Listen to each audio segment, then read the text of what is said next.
Okay. Whoo!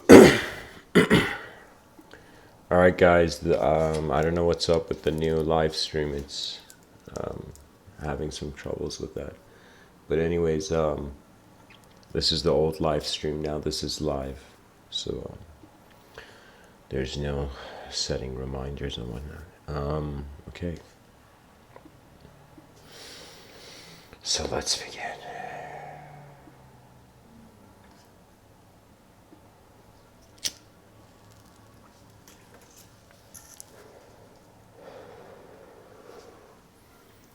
The title of tonight's episode is Atoms That Animated into Consciousness.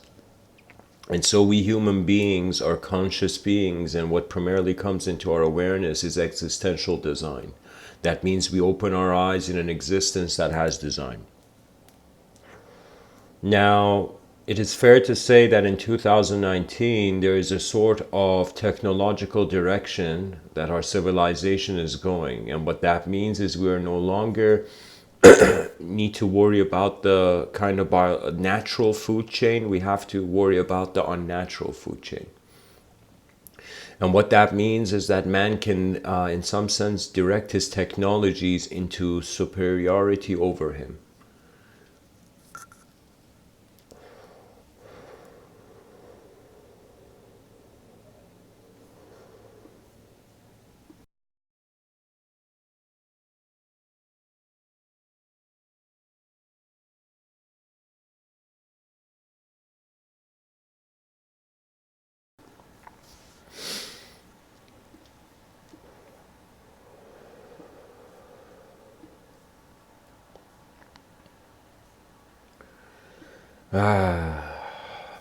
The age of man.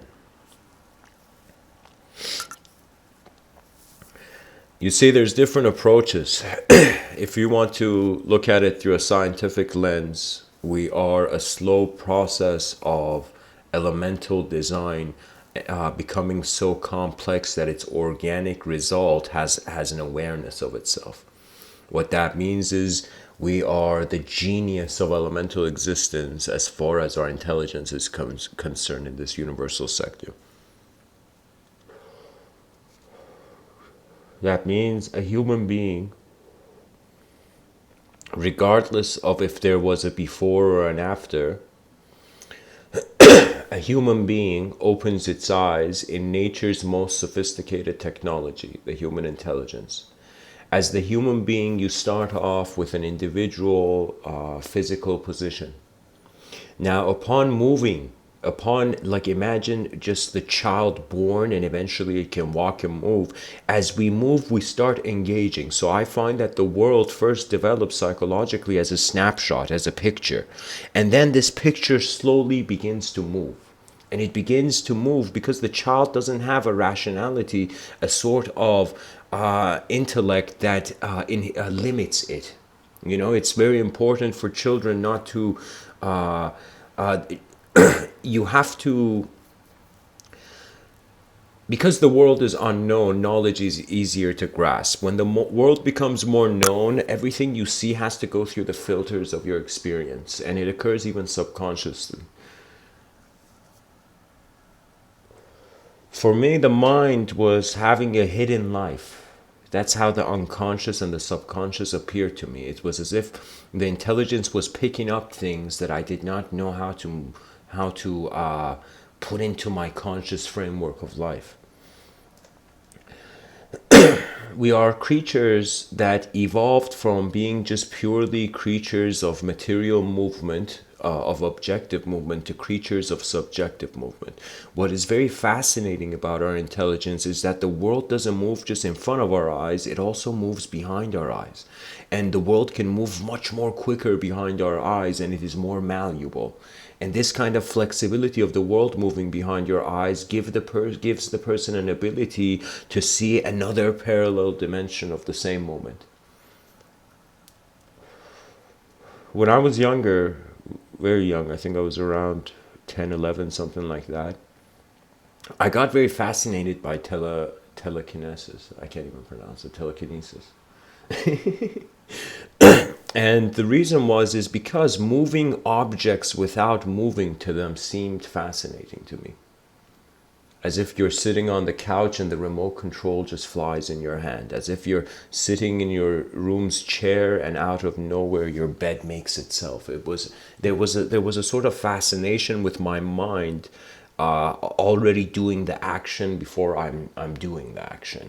So when I remember when I was like 10, I wanted the world to be my mind in another sense. That's what telekinesis means. It means that your intelligence moves material phenomena. Now, after 2014, when I started giving these talks, I went through a sort of intuitive roller coaster. And in that intuitive roller coaster, I had various relationships with various ways the mind would be an appearance to itself. I've experienced certain states where the universe is literally cubic. It's not spherical, you know? It's as if on some level we think we are in a sort of godlike spheres, but it's on a deeper level there's different dimensions at work. These dimensions, we must at first take responsibility for it, you know, and it's kind of like, I understand the secular scientific perspective. We need to have a stable point to refer to as real. And so I can totally understand how metaphysical and abstract ideology, as helpful it is to the world, it cannot push science out of its position. That means if there ever comes a time where the lens of science wants to be broken, we must defend it. But we must understand science is, of course, a method, and human beings are using various methods to come to various conclusions. These conclusions that human beings make go on a linear spectrum of time. But what we don't realize as people is that our senses of past differ. Even every day you wake up, your sense of future could be the same. You could go to sleep and be like, okay, next week I'm gonna, do the best. And then go sleep and wake up the next day and be like, all right, I'm still gonna do the best when that day comes, And so we can keep the future static, but the past tends to change. That means there's been days I've looked at this life and I'm like, how long is this? How long is this existence? It felt very long to me, all the days that we're meant to live here, And there's been days where I felt it was short. I'm like, oh my God, why is life so short? And the mind plays many games with itself to stay alive. It's kind of like, even though we're not on an island, the consciousness is. That means a part of your intelligence knows that you're on a rock in the middle of nowhere, and the responsibility of definition and realism and even any sort of efficient movement has to do with the conscious point. How is the world opening up for you in meaning? It's so easy to give the driver's wheel of your conceptualization to a belief. It's too easy. On another hand, you cannot go on endlessly, seeking something. Kind of life is designed that when you go the wrong direction, it quickly becomes obvious it's the wrong direction. We have to now manage our subjective existence and our objective existence. Many of our ancestors during the caveman time, there wasn't that much responsibility, because there wasn't an ability to respond to all the phenomena that was there. That means I find that just like how we stood up, how the ape stood up from its four limbs and its nose went away from the ground. And it found a sort of freedom of scent, I find. Because when a creature's head is on the ground, it's smelling a lot of, excuse my language, a lot of shit. So it's like when the creature stood on its two legs, it did not just get a heightened sort of perception and vision.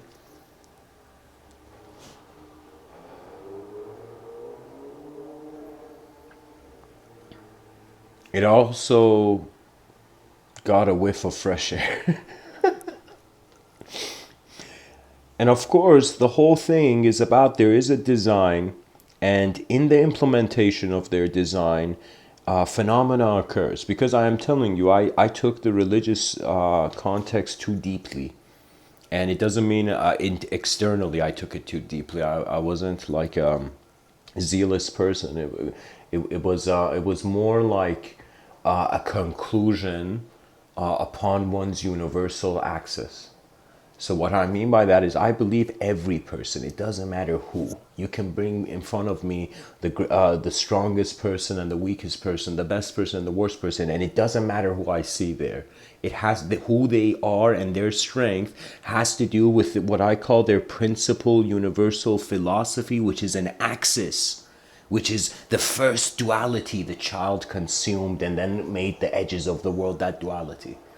You know, as if the child picked up a piece of candy and somebody slapped the child's hand. The moment that hand gets slapped, a duality has been born in the psychology. As if this action is unauthorized. You know, and the child's psychology starts off with warmth and nourishment and being hugged and all this, and goes into a world where unauthorized, unauthorized, unauthorized, unauthorized. Eventually it begins to see the same playfulness of attempting new things the child had in a more cruel and savage world. You have to be more, literally you slow down the speed of your motorcycle and you just kind of watch. Consciousness is a very important topic of discussion, mainly because we're all conscious and we don't know how. Like, we do give it an association that consciousness arises from the brain. We consider it's a physical phenomenon, but you can't say, like, if I put a projector and it's projecting something on a wall, you know, just because something goes in front of the lens doesn't mean the projector is not working, and it doesn't mean the electricity is in the projector. You see, so the world can be way more multidimensional than our visible beliefs. Multidimensionality has to stay alive in the mind of man.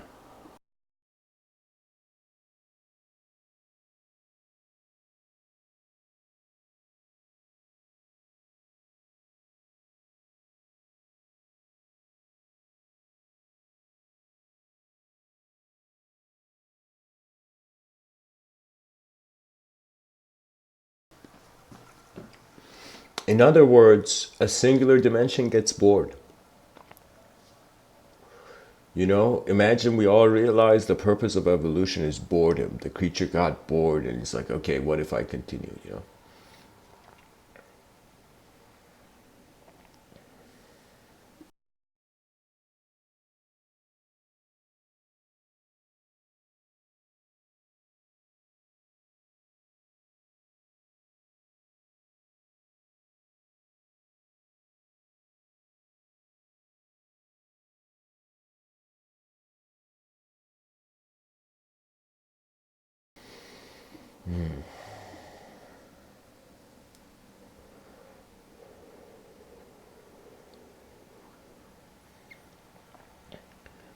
There's something, I believe many great artists in this world, they understood it. And that's how their art was authorized to occur. And when I say authorized, it doesn't mean per se there's a divine will moving your will, even though that seems likely because the universe is vastly unknown and the divine will could simply be a wave hitting the earth. But I find that we have to become responsible for our imagination to discover reality. And the only way we become responsible for our imagination is by wondering how it is the opposite of reality. Because I am telling you, two things happen in life. You know, either you find the opposite of what you're looking for, or the sense of opposite breaks. You know, the symmetrical brilliance of cosmic existence turns into a random movement of consciousness, as if your whole life you have been looking through a box of linearized time, and now you find a moment too simple to be conceived. It is present. That's the secret of mysticism and the true artist. It is finding the gentle touch. That means imagine you did the hardest thing, and in the hardest way you got your result. And you know, after your achievement and your success, you will wonder about your efficiency. You will wonder how much easier the world would have been if your eyes had been different.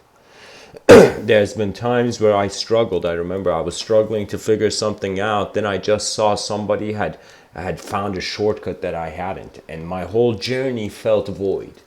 And there's many moments in life you will meet the void. Don't be afraid of it. Just acknowledge it. Say, how do you do? And continue on. With the emptiness of existential reality, what can you do? You know, emptiness becomes a mirror for the mind that moves.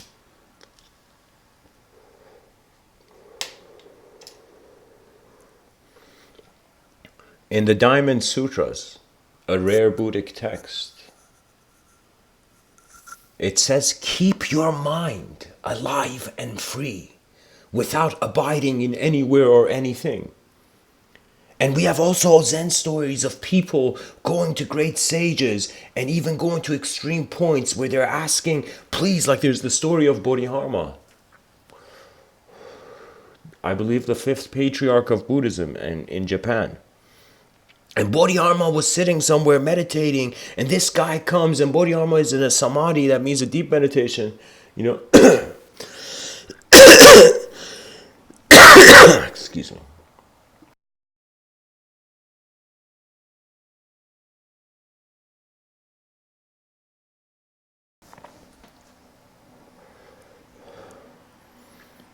Bodhidharma, this very liberated sage, is meditating with his face against the wall of a palace. And he is visited by a man who has such a problem that he's restless. He can't wait. And eventually when Bodhidharma moves, when Bodhidharma steps out of his samadhi, out of his meditation, in some sense the guy sees him and starts. He starts seeing Bodhidharma and he's like, please help me, like as if he has no choice. And Bodhidharma at first doesn't acknowledge him, because I'm pretty sure when you step out of samadhi, you're not individualized yet. That means you're in your body, but you're not your body yet. So I think the guy felt like he was being ignored. And as the story goes, the guy cuts one of his hands, like some intense savage stuff this guy does. And so he does this, and he looks at Bodhidharma, kind of putting his other hand in his hand and being like, Bodhidharma, this is a sign of my loyalty, please help me. And Bodhidharma's like, okay, what is it? You know? He doesn't say it like that. Bodhidharma was an extremely extreme person. But anyways, Bodhidharma grants him an audience, and he says, what is this problem? And the man looks at Bodhidharma and he says these exact words. He says, Bodhidharma, I cannot sleep. Literally, he's going insane because he can't sleep because of this kind of like mind issue. And he looks at Bodhidharma and he says, please pacify my mind. I'm restless. You know, a restless man is like a cornered animal. He will fight till the last breath. And so what happens is he says, Bodhidharma, please pacify my mind. And there is a deep silence, as if the whole forest and the whole world is waiting to listen. Bodhidharma says something that is incredible. It is incredible. He says something that I find is one of the most brilliant stories in history. Bodhidharma looks at this man with his restless mind, who's asked him, please pacify my mind. And Bodhidharma looks at him and says, okay, I'll pacify your mind. But first bring it in front of me. Put your mind on the table, put your mind on the ground in front of me, and I will pacify it. And the man is hit with a wave of shock. He begins to look for his mind. He's like, okay, Bodhidharma's going to help me. Let me find my mind. And he realizes he can't find the mind. It's not like an object. It's not like a hand that's been, wounded. The mind is not a tangible phenomena. And so he looks at Bodhidharma shocked, as if he's failed. He looks at Bodhidharma and he says, Bodhidharma, I can't find it. I can't find my mind. And as this guy's freaking out, Bodhidharma looks at him and says, there, your mind is pacified. As if the veil of thought by that sentence was cut in an instant, and this man saw that his problem was his own generation. That's why it followed him.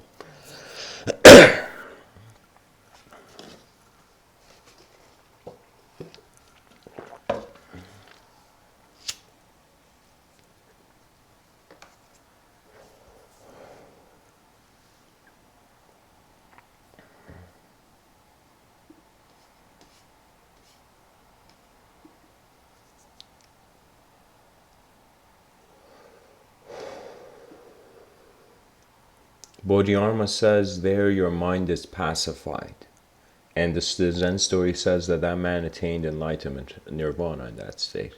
And I sometimes wonder what nirvana could that have been? Could that have been the realization that the mind is simply how the attention is held by the world? How you're not here alone. How you never just belong to the idea of yourself. You belong to the world. You are nature's children. That means before your parents, the world was conceiving you into design. The world was here when all your ancestry walked. And so the world is an old friend to the DNA. In some sense, man is not lost. Nature sees him. And sometimes when you really try to cut the veil of thought, you cut your hand. What that means is you begin to see that the issues and the problems of this world occur when they are noticed and nothing is done. And you know, I had to make a decision at some point in my life, and I believe it in 2014 that decision was subconsciously made.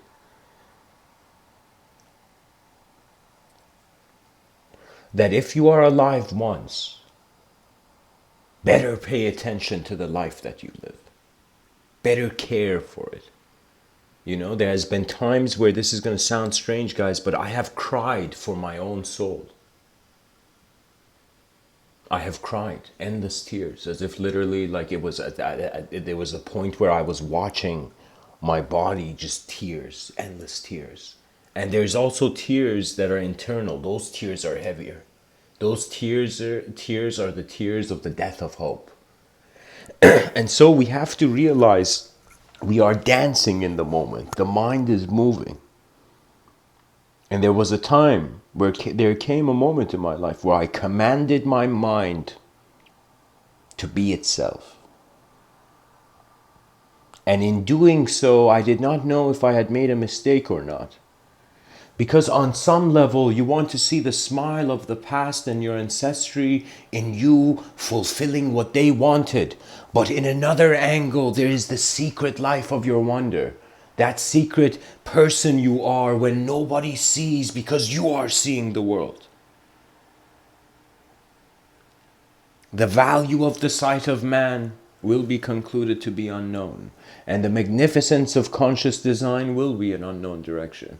That means those people who can in some sense become an ally with space. You have to find, it's as if you have to have an honorable relationship with space and time in order to step out of it. And know this, dear listener, that your mind is animating. It is animating ideology into ownership of consciousness. Therefore, consciousness is the animator, you know? It's like we think we are thinking that we are something. You know, it's as if before the thought, what was there? It was just silent matter. Silent matter moving on the surface of this earth. And then coming the arrival of the divine noise. Certain waves that were hit the surface of our planet that made the creature in this kind of room where the light is being on and off suddenly have continuity. You know, I have playful theories on this that the body is going forward in time. It's going from the past to the future, and the mind is coming from the future to the past, and we are in the middle. And the reason the mind is coming from the future, from the past, because the future was a dead end. Let me tell you what I mean by that. Our species, literally the animalistic body, knows that its future is an empty collectivity. All existential phenomena knows innately that it is part of the mind of something that has nothing to do with the dimensional grasp we have now.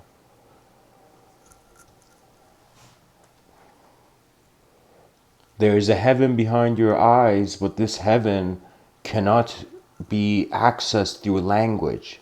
Do you believe it, dear listener, that all of our knowledge, all of our history, all of our ideas, they are movements of language and the creature is as alone as day one? That is the true presence of the unknown. And not many can acknowledge that the species doesn't know. You cannot wait for heaven. You cannot wait for hell.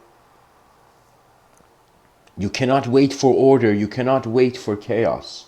You are in both worlds at once, oscillating in accordance to how your attention is piloted. And to be honest, I found something very fascinating. Do you know a person's ethics has to do with the environment? Did you know this, dear listener? That means the internal environment is so, it can be so wild that it's as if like some of the worst things that could have happened on this planet just were just thoughts in the minds of people who never attempted those thoughts. You know? It's like a hero is not someone who just picks up the sword. It is someone who puts down the wrong weapon.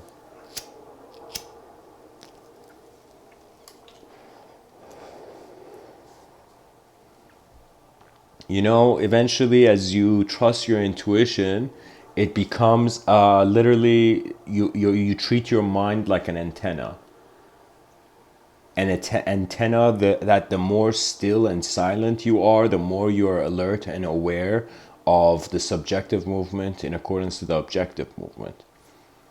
And to be honest, I remember it's like when they tell kids to be still. Imagine some kids running, so the parents are like, "Be still, kid, come on."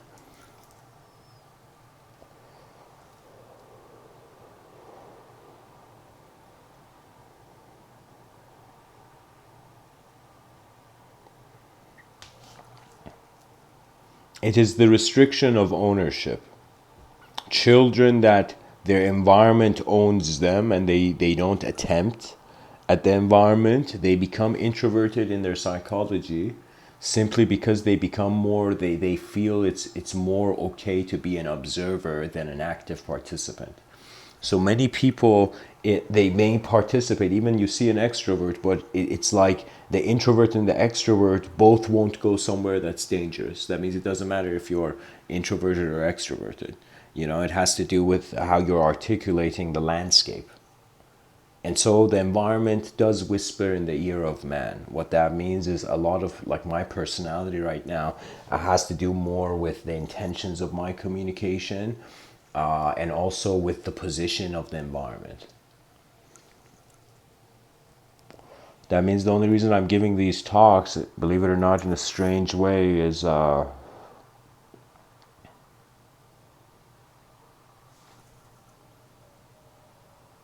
it's like when you hear death is coming, you want to see what life is. That's it.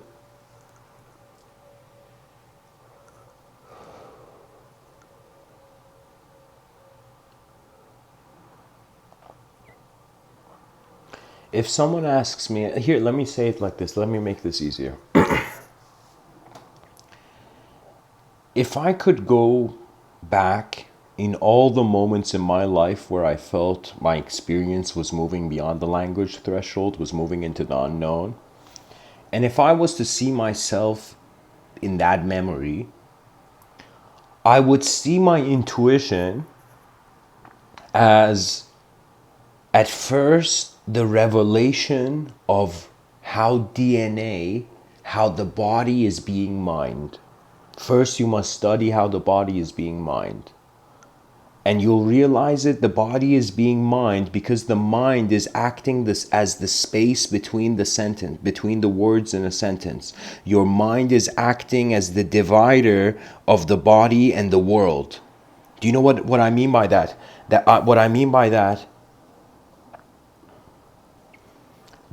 that is, you see, your body extended from the earth, let us consider, and as it extended from the earth, it had a separate relationship. And this ability, this strangeness of the mind to make you out of a world that is already here. The mind is a space between the self and the world. The mind is required for you to be an individual. The mind is the bridge to the soul. The soul is not an idea. Therefore, it has no story. Imagine being something that has no characteristics. It is prior to the movement of the entity. It is how it is just here. Dear being, you exist. You're here. You have done most of it. You have fulfilled the purpose of existence. You exist. Now, if you want to fulfill the purpose of the existence of your consciousness, your free will, that's when we can say, on some level, your evolutionary purpose is just to be this updated biomechanism. You're just meant to be what you are. So just be it. Don't try to be something else. Just be. When I say don't try to be something else, I'm not saying even trying to be like somebody else. I'm trying to say, like, literally be observant of how thought arises. Maintain an alertness where I am telling you, when you become your whole moment, your reflexes become unordinary. Your spatial intelligence becomes active. And when your spatial intelligence becomes active, literally it's as if you've upgraded the filters of your sensory data.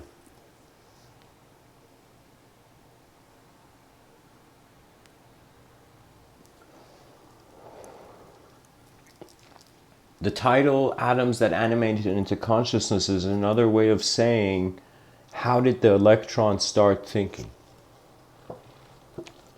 Because we have reached a point where in our philosophy, I believe it was the work of Descartes. Let me double check this. I think, therefore I am. I think, therefore I am.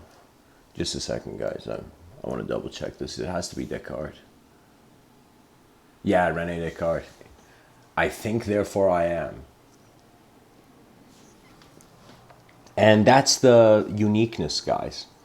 That atoms and cells have reached a point where they can't differentiate between being matter or being the thought upon matter, because the texture of the thought is subtle. So you see, René Descartes we're all on like a boat. Imagine this human existence, we're all on this giant boat, and we're trying to figure out why it's here. And most people are looking inside the boat. That means some people live their lives never questioning how the macrocosm dances beyond the clouds.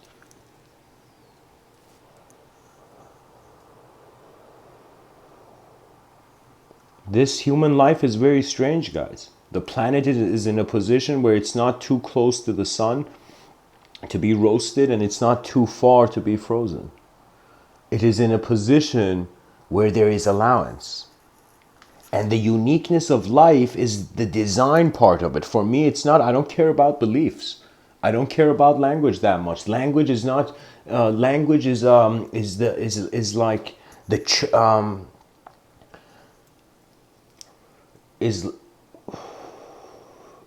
is an effect of a cause which is direct experience. That means, believe it or not, dear listener, you are right now in your world. But there will come a moment where you will be the world.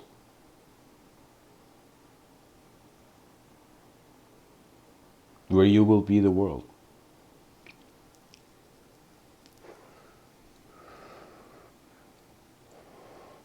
And it does have to do with the personality. Let me tell you something very interesting here. Just pay attention for yourself, dear listener. We have passed the era of beliefs and ideal worship. I am speaking to you in a way where I feel it's kind of like how Aristotle said, it's the sign of an educated mind to entertain an idea without accepting it. What that means is you observe, watch. As I'm speaking, watch, because emotions arise when there's language wars going on.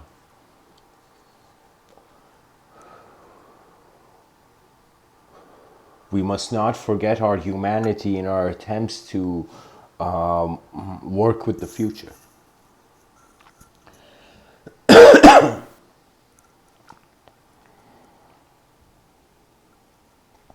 And J.R.R. Tolkien, the writer of Lord of the Rings, evidently he came up with it while he was 14 under a table in a house in the UK where that was being bombed. And this kid underneath this table, it was as if the world around him was so unnecessarily chaotic perhaps that he had to recreate the world internally. You know, the human being, it's just like when a person is in a critical condition, they strive. Literally your animalistic instincts come and keep you alive. Anytime you step down of civility, this is what happens when too much savageness is exposed. The animal within, the memory of the animal within evokes. Because you can say memories are dormant. Sometimes when I see, like I kind of pinpointed this for a long time. I was trying to think, what is anger? What is happening when anger is occurring? You know, and I realized it's literally a moment in the past that was kind of like a slingshot that was never released. It's literally like a moment in the past where there wanted to be, you had a vision of the future and it didn't happen, but that vision of the future in that memory has a pattern that resembles now. You know, so imagine when you were a child, you went to run into your house or something, and then the door was closed and you were locked out. And let's say for hours nobody came. You know, so you at that point it's as if your enthusiasm for running, you know, towards the door is like becomes less. Now let's say there's a sort of rage that kid has, and eventually they open the door and the kid is unacknowledged. You know. Now imagine 20 years later, the kid is in some sense is in a business deal, you know, and the business deal, the kid's growing up and he's a businessman, and it's a savage business deal, and he has to go meet his business partner, and he gets to the front door and he rings the bell, and he has a sort of rage and anger at the business partner. And when he rings the bell, instead of waiting for the door, that memory of wanting to, that sense of feeling of wanting to break the door open as a kid now comes being authorized, and the guy just breaks the door of like the guy's house. This is just a metaphor, not a metaphor. This is an example of what I'm trying to communicate, of sort of dormant memories becoming activated, kind of. And dormant memories can be said certain responses of life that were wanted. You know, this is why the cool thing about Zen that many people don't realize is they think they have to be in a state where they have no thoughts. You see, in these talks, when I say you're not a thought, I'm not denying language's existence. I say language is a technology. It's like an Iron Man suit, and the way you're not a thought is as if Tony Stark is not the Iron Man suit. You know, he can step out of that world anytime.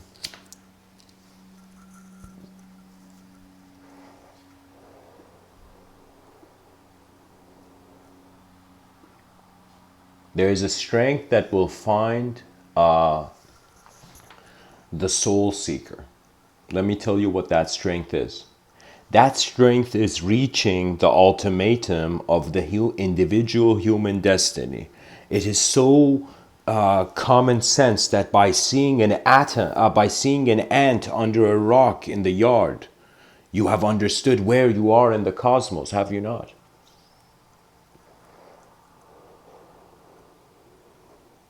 Humility arises by witnessing the true macrocosm. And after humility has been established, you have dropped your weapon because you have seen your opponent is the whole cosmos. You cannot fight the whole cosmos. And let me tell you why, because the mind generates anger. It's kind of like Sogyal Rinpoche, this Tibetan Buddhist man, in some sense, he said, unless you conquer anger, your enemies will be inexhaustible. That means any time you've directed openly hatred, you know, and I don't care about sins or being sinners or saints. You know, I am not trying to take us to the 6th century.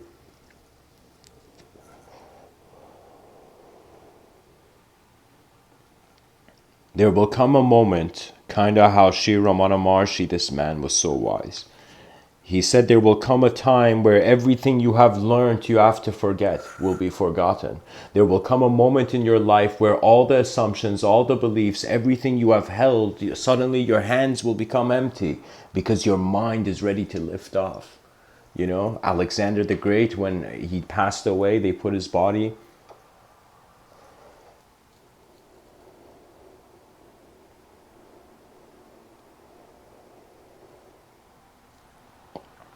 on a burning boat with his arms open.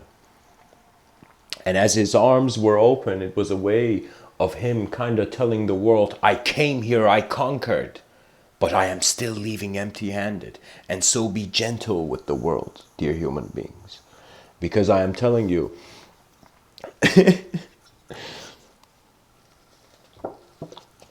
I am a huge fan of the ancient Greeks and their philosophies. Because in their philosophies, they saw the world. They did not ignore it. They did not hide away. They did not think it's just a place to throw your trash. They realized it is the home of your future grandchildren. This is why sometimes, like when I walk and I see there's a trash right beside a trash can that hasn't been thrown, as if somebody's failed to throw that trash. Sometimes, not all, you know, kind of like a ninja, I throw that trash away.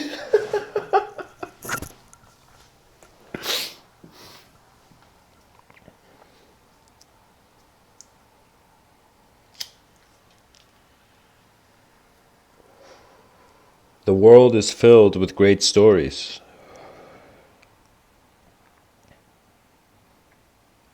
And I'm not just talking about real estate.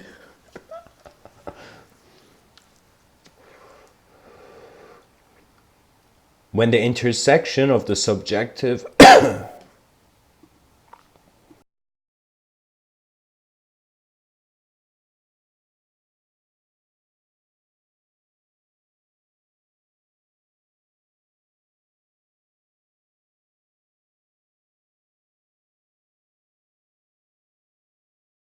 excuse me, when the intersection of the subjective and subjective realm and the objective realm occurred, what we don't realize is that the end of the objective evolution led to, in some sense, the generation, the birth of the kind of like the metamorphosis of a caterpillar. I'm saying we went from objective creatures into now subjective beings, kind of like how a caterpillar was, as if the soul of a caterpillar learned from the ground and from walking and having legs and now decided to have wings, you know. We can kind of say strangely it's like nature in its transformation allows the concept of heaven to exist in the mind of man. Because it has to do with an active self and a static self. Your static self is attributeless. It's literally just prior to you doing anything in awareness, just that's present. Your dynamic self is the language oriented and the story of, you know, the world in you.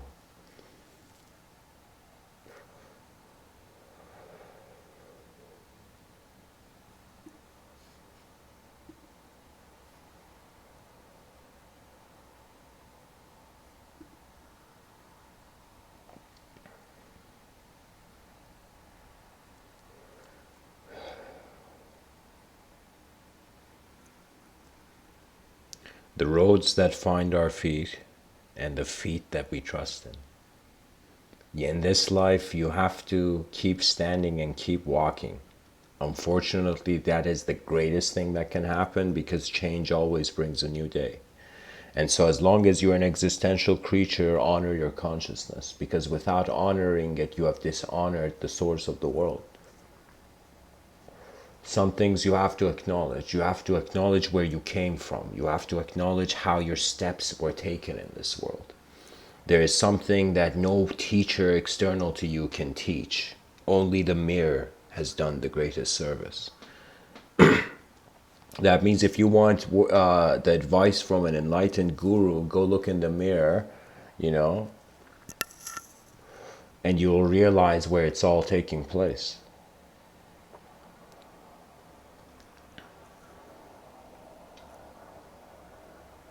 kind of like the question of light is entering our eyes and through neural activity being the projection of a sort of value that can now value itself separately and therefore bring about multidimensionality. To be honest, the dimensions of our world can be simplified to the numbers 0, 1, 2. First there is, in some sense, zero. The zero is so zero that nobody can ever know what zero means. It's like there was no consciousness at that point. Nobody knows that in lost history, you know? And so then there came consciousness. And that's where, even when consciousness arose, there was still so much lost history until language developed. And language was the source of knowledge. That means literally, like, I think it had to be an emotional, because I have this kind of I consider that in the evolution of the Homo sapien, in its early stages, it was learning to be an emotional creature. That means emotionally we had to be intelligent before language came out. Because there are certain philosophers, I believe Steven Pinker, his ideas are close to this, that in some sense there was meaning before there was language. That means our caveman ancestors, one of them found fire and came and said, "Ooh," like made some noise, and the other animal, like the other caveman, was like, "Oh," like they started making noise, right? So there wasn't a language, there weren't words their minds were acknowledging, but there was still expression, energetic expression turning into some sort of sound-oriented communication. As if we had to throw sound at one another until we realized how to play catch, and language developed, and communication developed, and the ability to allow, kind of like, you have reached the mastery of being the greatest swordsman alive. And so in some sense, when you're there fighting with your opponent, when your opponent drops his sword, you don't attack, you just wait to see what the opponent does. That means you live a great life by realizing that the greatness that you seek is not just in you. Do you see? You can't be great if the world is not. You can't feel like you're in heaven when everyone's in hell. So it's a weird, it's a weird situation, existential situation, where fundamentally what it is, survival can be said to be the relationship of matter with matter and matter with space. The simultaneous dance of Purusha and Prakriti, of consciousness and matter. And consciousness gives meaning to matter, and without matter, what meaning could be seen? Just like the painter requires, in some sense, the paint, we can say material existence is the paint, and the brain of the person is the paintbrush, and how this paintbrush is being held and moved is by the unknown. And now when I say held and moved, because we have to speak about it in some sort of verb, because like there isn't much you can say about stillness and silence, guys. That means if the truth is in stillness and silence, it's like anybody who says something, kind of like there were certain mystics, like Rumi said, silence is the language of God, but all else is poor translation. Then he wrote, like, I don't know, 100,000 verses of poetry. Like, do you know what I mean? Like, it's it's kind of like living as the world, and then the self has to do with the conscious awareness of every moment, something like that.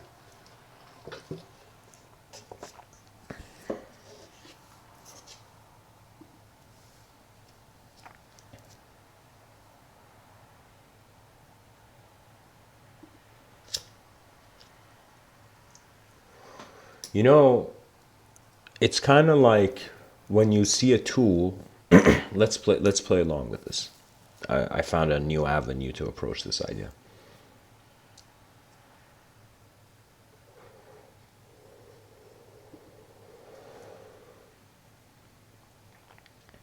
When one looks at a tool, let's say me and you were walking beside the pyramids of Giza and suddenly we saw a shiny object, And we realized this shiny object was actually an ancient artifact randomly there, you know,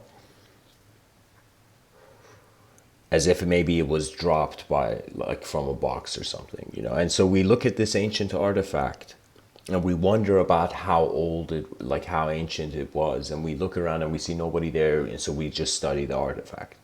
And when we study this tool, we wonder how it was held. And that's the thing, guys. How did the eyes of our species hold the world in meaning? Because you can't always change the world, you know. Like I in some sense really appreciate deep down from the core of my being what Gandhi, Martin Luther King, and in some sense the visionaries of Earth have done. But for me, it's like, yes, one way is to go change the past. The other is to add just a new dimension. That means literally certain amount of the population goes to some part of the world and they're like, okay, let's create a global tribe and see how this goes. You know, and eventually we realize it's our language. Our language, it's like on some level we want to be different, but we have to acknowledge the similar things to have civilization advance. So it can't be pure anarchy and it can't be pure control. So it means we are left in the artistic response. Literally, the artists are left to save the world, you know?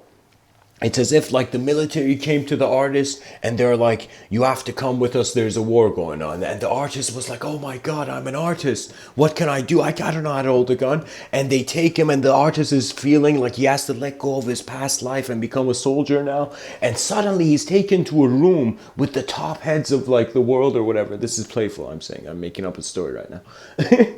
And he goes there, the artist goes there and they say, we have brought you here because humanity has rationally concluded extinction and avoided the irrational. And it's as if the rational is like the middle brother, you know, and it's kind of like the younger brother kind of waiting for irrationality, its older brother, to come in and handle the situation in ways that the rationality cannot see yet or understand. Do you know what I mean? The artistic vision is an ability for the mind of that creature to approach the unknown and do something about it. Your art, any person doing anything creative, it's not that you have to, like you're waiting for creative thoughts. Like, what is that nonsense? You know? First of all, you're not a thought. Thoughts come and go, okay? But you're not waiting for them. In some sense, you have to find where your free will is sitting, what kind of world your free will is sitting, you know? And you have to go see how much your attention requires to be kept in the moment in a certain way. This doesn't mean, like, let me tell you, life is not just about freedom.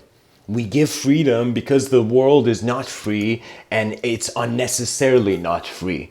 That means it's kind of like a negative. We are trying to make it into a positive so we even get to the normal state of civilization, you know?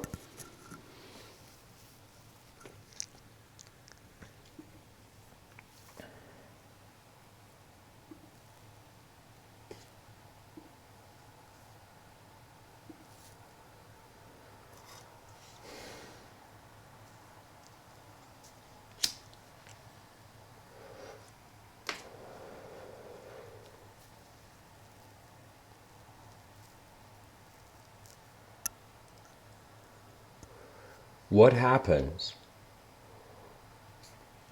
when your true nature is remembered? You will look around for thoughts to be and realize no thought comes near you. So first thing is, thoughts respect you because you are seeing them. And what that means is energy is not taken away from you by your thoughts.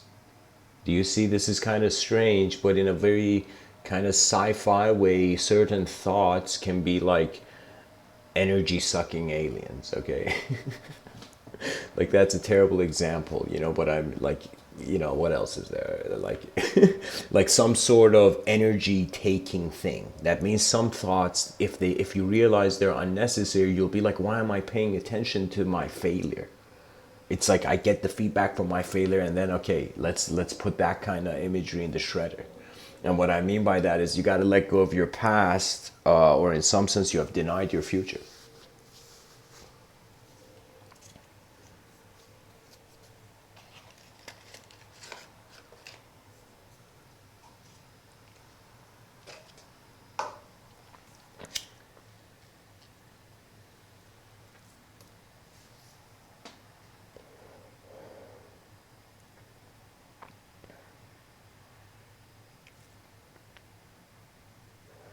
How far will the light of humanity shine in this massive darkness? There's something that I like about the night, you know? It's as if there is, even though beauty tends to be defined through order, I find chaos has beauty too. You know, it's like death is like a strange birth, you know? It's like if birth was a change, death is also a change. And if every moment of your life you have been changing, you have prepared for your last moment by in every moment. Kind of like the Japanese samurai in their Bushido, where in every moment they're living and dying. They're not afraid of the unknown, they honor it.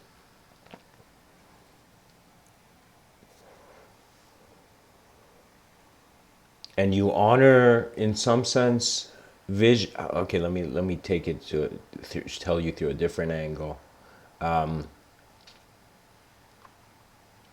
It's kind of like a person bonding with an animal. You have to respect the natural origin of other phenomena by not putting the external, constantly boxing up the external in your own assumptions. So you have to first develop a calm mind. And then once you can handle simplicity, you have already handled complexity. Rene Descartes, in some sense, he understood the dualism of the mind and body. But what that truly means is that you cannot doubt the isolated thinking subject, and in some sense, you cannot doubt the doubter that fundamentally is attributeless. So pretty much man has, through philosophy, reverse engineered himself back into the presence of of novelty, the presence of the new, the presence of how the stuff is changing now.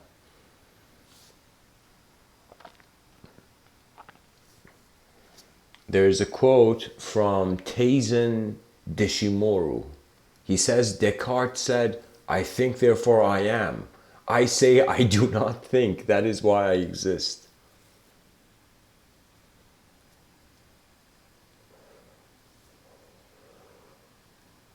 I think, therefore I am. I do not think, that is why I exist. Yeah. Who said thought is the origin of our existence? Thought is just a conscious extension. You know, it's kind of like what consciousness does after being here.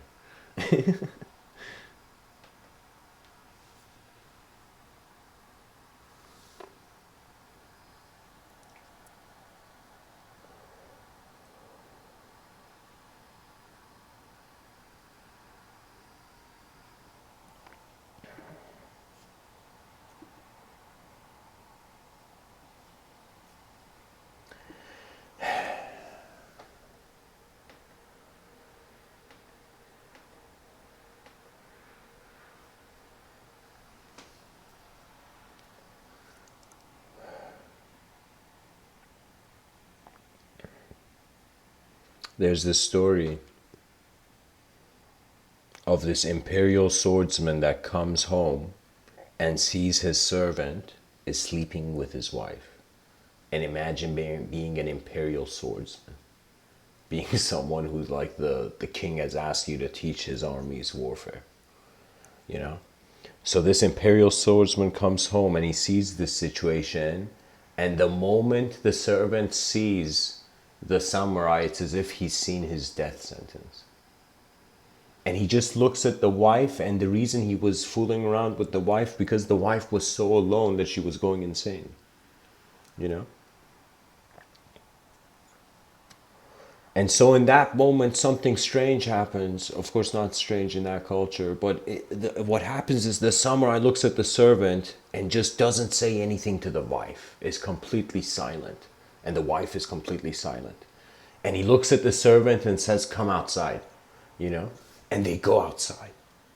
And as they're outside, you know, there's a bunch of Imperial guards as well, you know? And so this Imperial swordsman throws one of his swords, you know? The Japanese katana, I believe it's called. You know, they have two swords. And he throws one of his swords to his servant, you know? And he says, fight. That's it. He says, fight. He literally throws the thing and he's as if like, I am going to destroy this being, pretty much eradicate this being.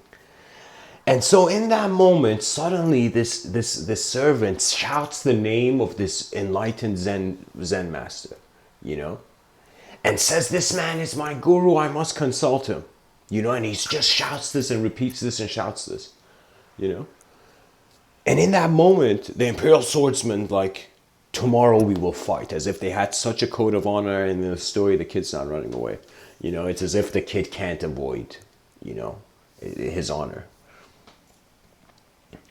And so what happens is the kid goes and meets with his enlightened kind of Zen guru, you know, Zen master kind of guy, you know, sage, let's say. And so the sage is sitting by the tree and kind of meditating, and he comes there and he suddenly waits for the sage to leave his meditation, you know, and he looks at the sage and says, what do I do? He explains the whole situation and says, what do I do? And he's kind of waiting for the sage to say, okay, just sit here by the tree, meditate and leave your body or something. Like he's waiting for the sage to give him a card out, you know? And the sage looks at him as if his intuition has commanded him, as if the universe wants him to say this to this guy. And he looks at him and he says, this is your destiny. And I will give you one word of advice. Fight as if it's the last day. It's your last day in this existence. And there's a wave of shock, just emotional shock, as if like, you know, it's as if it's something he can't run away from. You see, kind of like how life, we as human creatures die at the end. Death is something we can't run away from, you know. And so in some sense, he's seeing this. The kid in some sense realizes he has to. It's just, this is his moment. He realizes maybe this was how long he was meant to perform in the living world. And he goes.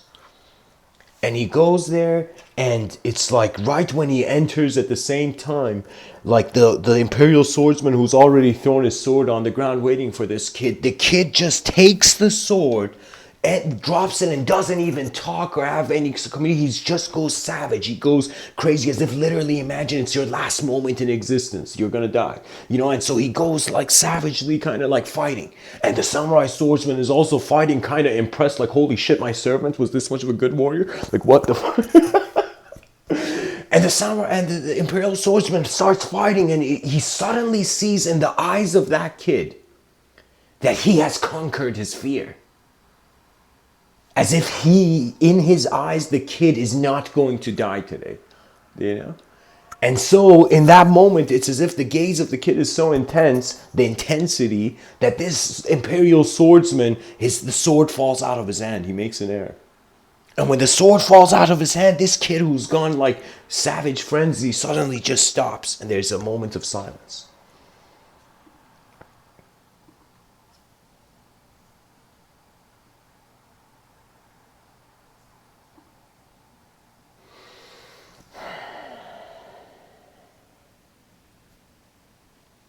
The kid looks at the Imperial swordsman. The Imperial swordsman just nods quietly, as if everything's settled.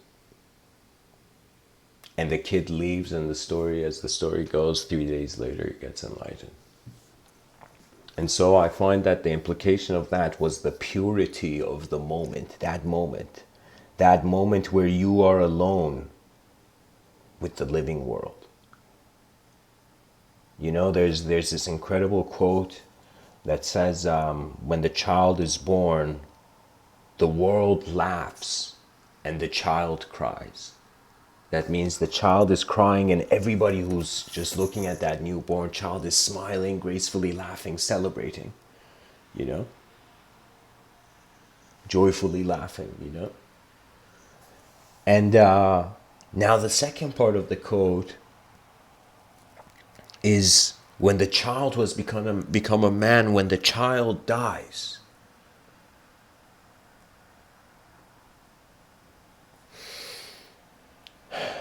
the world cries. The world starts crying just like that child. And the child laughs. As if you're leaving your old friend. The incarnation cycle.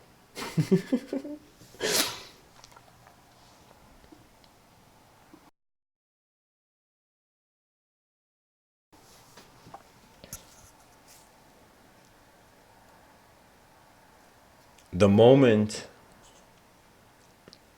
is you. The whole moment.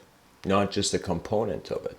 We can say the moment is divided with an objective, in an objective way and a subjective way, as I've said many times.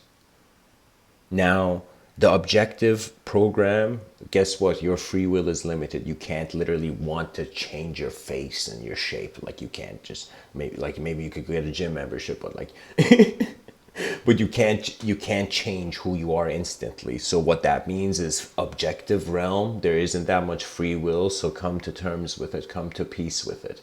Accept your DNA. Because anybody who doesn't accept their DNA, you have dishonored your face.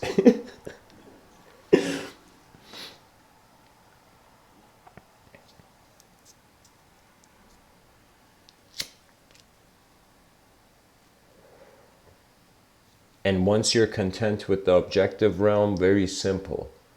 In the stability of the objective realm, then you get, like, for the first time, access to the chaos of the abstract realm.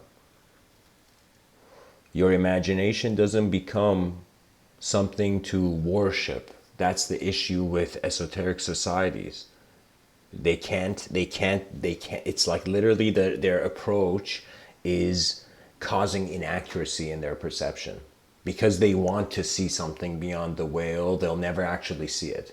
Because they can never tell if it's what they wanted or if the truth is something else aside from what they wanted.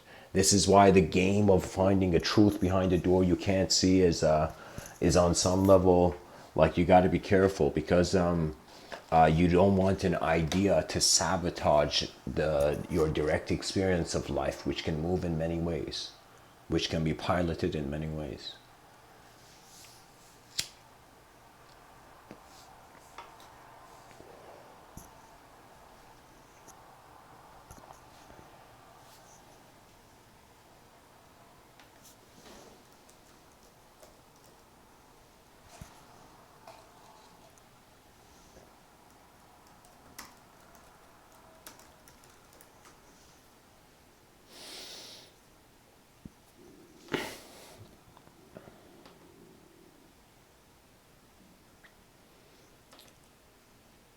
There's a poem I would like to read for you from this man named Rumi, Jalaluddin Maulana Rumi, this ancient, kind of ancient, this, like, this very liberated individual. You can say he was a Sufi who had found the pearl. And so Rumi says, "O day, arise, shine your light. The atoms are dancing. Thanks to him, the universe is dancing, overcome with ecstasy."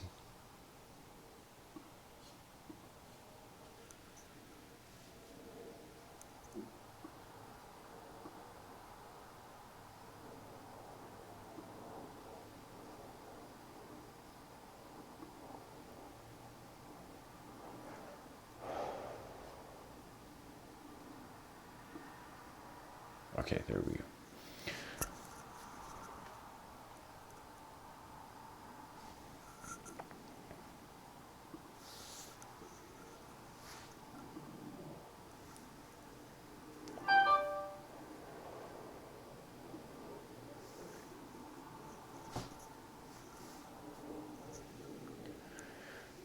O day, arise, shine your light, the atoms are dancing. Thanks to him, the universe is dancing, overcome with ecstasy. Free from body and mind, all whisper in your ear where their dance is leading them. All the atoms in the air and in the desert are dancing. Puzzled and drunken to the ray of light, they seem insane. All these atoms are not so different than we are. Happy or miserable, perplexed and bewildered, we are all beings in the ray of light from the beloved. Nothing can be said. In the light of life, evolution has become our game.